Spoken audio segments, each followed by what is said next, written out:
The first thing you notice is the weight. A human head still warm, heavier than you thought a head could be. You are a mason. It is the autumn of 1387.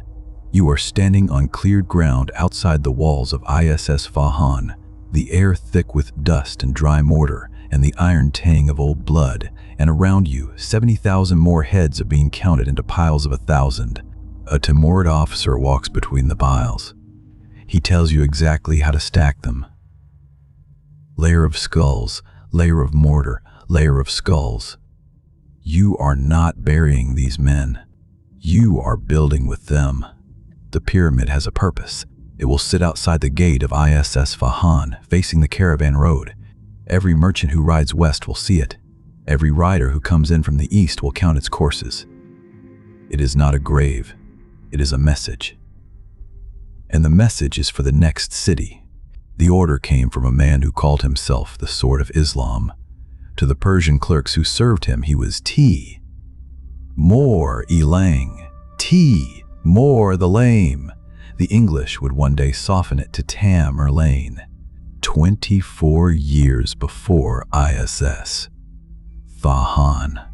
He was a 27-year-old cattle thief in a sheep-raiding skirmish. An arrow caught him in the right leg. A second took his right arm at the shoulder. The leg fused at the knee. He would never bend it again. He would ride for the rest of his life with that leg locked straight into an iron stirrup. Central Asia in 1363 was a wreckage. 150 years after Genghis Khan had ridden through, his empire had collapsed into feuding minor khans, and every ambitious man in the steppe was trying to sit on the empty chair. Timur had a problem. He was not a descendant of Genghis. The chair was not his. He solved the problem by marriage. He found a Genghiside princess, married her, and gave himself a new title, Gurkin. Son-in-law of the Khan, not ruler, son-in-law. He would wear that polite word for 40 years while he killed everyone who tried to take the chair from him. He chose a capital, Samarkand, and he decided Samarkand would be the most beautiful city on earth. So every time he sacked another city, he did not burn the architects. He dragged them home. The tilers of Delhi, the glassmakers of Damascus, the stone cutters of Aleppo, the calligraphers of Baghdad, they were marched north in chains to build his city out of theirs. Now the killing had a use. He killed the Khagitans who had laughed at him, then the Mongols of the north, then the Khwarezm Shahs of the west. By 1387, he had taken every city between the Aral Sea and the Zagros Mountains. 40 cities surrendered. Isfahan was number 41. Isfahan surrendered quietly. It agreed to tribute. Then Timur's tax collectors moved in, and they were too harsh, and one night the people of Isfahan rose up in the alleys with kitchen knives and killed about 3,000 Timurid soldiers in their sleep. Timur's answer took one sentence to give. Every district of Isfahan will deliver its own quota of severed heads. Do it yourselves, he said, or I will do it for you. And so you, a mason of Isfahan, are standing outside your own city walls, holding a head that was cut off by your own neighbors to meet their quota. Behind you, the scrape of trowel on mortar again and again. The Zaffar-Nama, the official court history of Timur himself, records 70,000. The pyramids of Isfahan were not temporary. 17 years later in 1404, a Spanish ambassador named Clavijo rode through this same country to visit Timur's court. He wrote in his diary that he had seen towers of skulls still standing around Iranian cities, held together with mortar, facing the road, facing the traveler. 11 years after Isfahan, Timur is 62 years old, and he rides across the Hindu Kush with 90,000 men. His stated reason, the Sultanate of Delhi, he says, is not punishing its Hindu population strictly enough. Modern historians believe the real reason is simpler. Delhi in 1398 is the richest city in the world, outside Delhi, before the battle even begins. Timur has a logistics problem. He has captured 100,000 prisoners on the march. He cannot guard them and fight the Sultan at the same time. His solution is recorded personally in the Zef-Arnama. In one single day, every one of them is executed. The Sultan of Dele sends 120 armored war elephants into Timur's lines. Timur had been warned.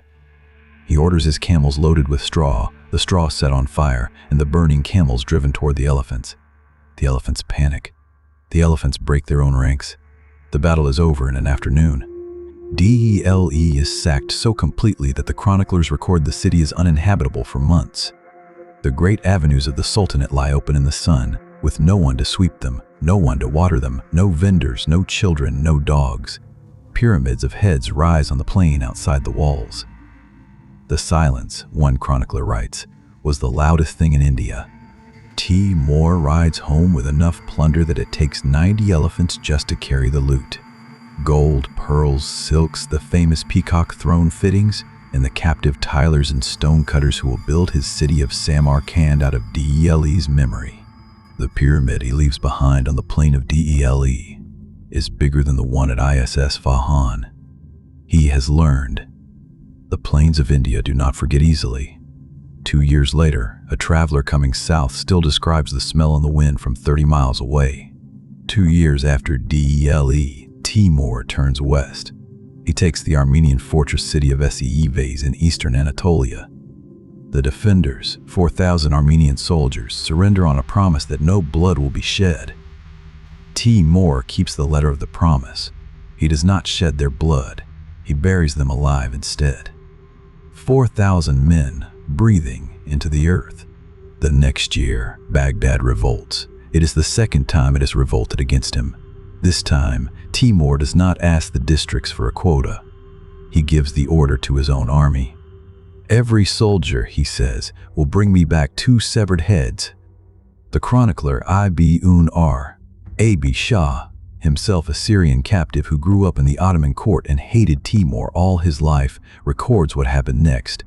Ibn Arabshah writes that some soldiers, unable to find 2 new heads, killed prisoners they had already taken. 90,000 heads, he says. 120 towers of skulls around the circumference of Baghdad. The towers faced outward. The message was for the next city. The chroniclers record the Tigris that week. For days, they say, the river ran black with the ink of every manuscript the Timurids threw in from the libraries of Baghdad.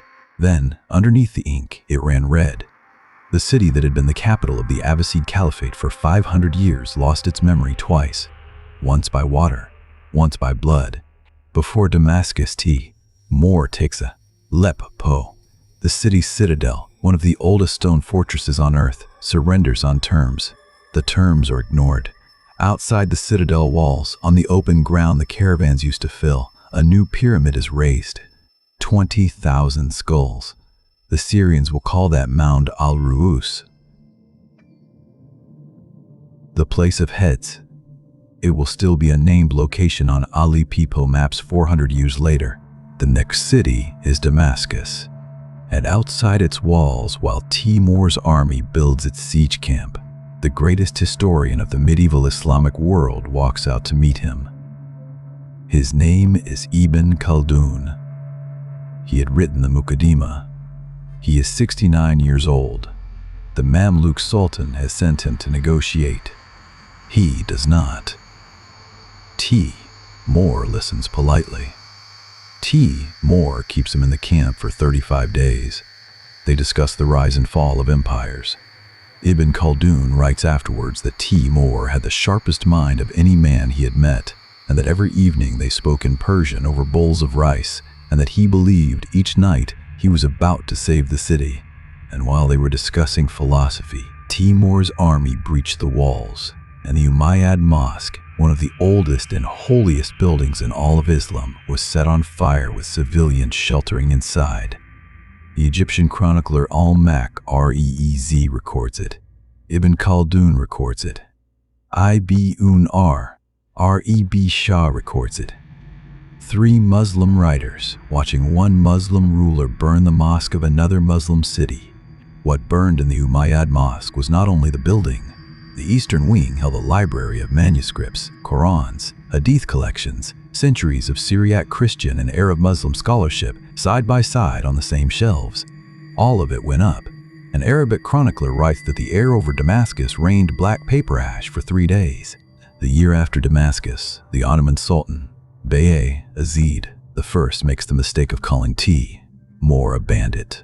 Tamoo marches into Anatolia and defeats the Ottoman army at Ankara. Ibn Abi Shah writes that Bayezid is kept in an iron cage for the rest of his life, carried with Tamoo's baggage train like a piece of furniture. The cage is probably true. The later story, that Timur used Bayezid as a footstool whenever he mounted his horse, modern historians think is a legend that grew after Bayezid's death. But it is the cage that kept Bayezid alive 8 in Timur's baggage train, long enough for the legend to form around him. He dies in captivity in March 1403. Timur keeps the cage. By 1404, the courts of Europe have noticed. King Henry III of Castile sends an ambassador 3,000 miles across the continent to congratulate Timur on defeating the Ottomans. The ambassador's name is Rui González de Cla, Ho. He keeps a diary. He arrives at the gates of Samarkand in September. He is the only Western European to see Timur's court in person and ride home alive to write it down. Cla, Ho describes a feast of gold tents pitched on the Samarkand plain, a river of wine, a giraffe sent as tribute from the Sultan of Egypt, war elephants draped in red silk, and, beside a new mosque under construction, a mound of skulls cemented into the earth, green weeds growing out of the eye sockets. He writes the line in one paragraph, between a description of pearls and a description of pomegranates, as if it is normal. In Timur's capital, it is normal. Samarkand in 1404 is the most beautiful city on earth and also the most captive. The Bibi Khani Mosque, just finished, is built by Indian tilers. The Ghuri Amir Mausoleum, rising around Timur's favorite grandson's tomb, is being finished by Persian calligraphers and Syrian stonecutters. Every turquoise tile you see was cut by someone who used to live somewhere else. Cla, Ho writes, no man is allowed to leave. In the winter of 4004, at 68 years old, with a right leg fused straight and a right arm that no longer held a sword, Timur rides out from Samarkand one last time. His target this time is Ming China. He never gets there. He dies of fever at a steppe way station called Otrar in February 4005. The doctors cannot name the fever. They try every remedy in the Persian medical canon: cold compresses of rosewater, snow packed against the feet, opium at the lips. Nothing holds him. He is dead by the 4th watch of the night, on the 18th of February, 1405. The army outside the yurt has not been told. They carry his body back to Samarkand. They lay him under a single slab of dark green nephrite jade, the largest piece of jade in the medieval world. Inside the tomb, the legend says, is an inscription. When I rise from the dead, it says, the world shall tremble. 536 years later, a Soviet anthropologist named Mikhail Gerasimov opens the tomb under Stalin's orders. He wants to reconstruct Timur's face from the skull. His team slides the jade slab aside on the morning of June the 19th, 1941. 3 Uzbek elders come to the Ghuri Amir that morning. They tell Gerasimov, move what the imams have told them for 6 centuries. Whoever opens Timur's tomb will release the demon of war for 3 years. Gerasimov writes the warning down in his notebook. He opens the tomb anyway. It is June the 19th, 1941. 3 days later, on June the 22nd, 1941, Nazi Germany launches Operation Barbar ROSS. 4 million Axis soldiers cross into the Soviet Union. It is the largest invasion in human history. Historians call it a coincidence. When G.R.A.H.C. Move lifted the skeleton out of the sarcophagus, he measured it. 173 centimeters tall. Red blonde traces in the beard root bones. Right leg fused at the knee. Right arm withered at the shoulder. Every detail that the Persian chroniclers had written down 600 years earlier on the bones in front of him, exactly. In November 1942, with Stalingrad burning and the Soviet front line collapsing, Stalin personally orders Timur's body reburied with full Islamic rites. The jade slab is reseated. The tomb is sealed. Within 3 months, the German 6th Army surrenders. Historians also call that a coincidence.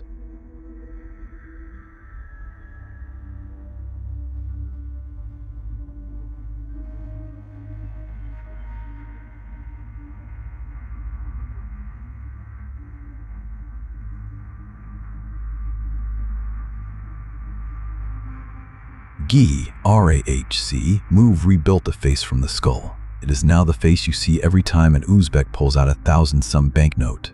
Since 1991, Timur has been the founding hero of independent Uzbekistan. His reconstructed face is on the currency. His statue stands in the center of Tashkent. His tomb in Samarkand is a UNESCO World Heritage Site. In every primary school in Uzbekistan today, there is a portrait of Emir Timur above the blackboard. Children learn his birthday. They learn his campaigns. They do not mostly learn about Isfahan or Sabzevar or Baghdad. The 70,000 heads are not on the curriculum. The turquoise domes are. Go back to the beginning, to the weight in your hands, the heavy, warm human head. The mason who stacked it into a pyramid has been dust for 600 years. The man whose face was in his hands has been dust for 600 years. The pyramid itself is dust. What survived is the memory. Historians estimate that Timur killed up to 17 million people, around 5% of the population of the entire world in his era. His name has not faded in 6 centuries. His face is on money. Children in Tashkent learn it in school. That was the whole point. The skull pyramids were a message. And we are still receiving it. 121 years after Timur dies at Otrar, a great-great-great-grandson of his rides into northern India with 12,000 men. His name is Bah. At the First Battle of Panipat in 1526, he defeats the last sultan of Delhi with cannons, weapons Timur himself never used, and founds the Mughal Empire. 105 years after that, Bah's great-grandson Shah Jahan will bury his favorite wife under a dome of white marble in Agra. The Taj Mahal is built by Timur's descendants. It is the most photographed building on earth. It is also a monument, a different kind of monument, a different kind of message. 2 monuments, one made of white marble, loved for 4 centuries, one made of skulls, remembered for 6, both built by the same bloodline, both built to last. That, dear viewer, is a different kind of story, and it is the one we will tell next.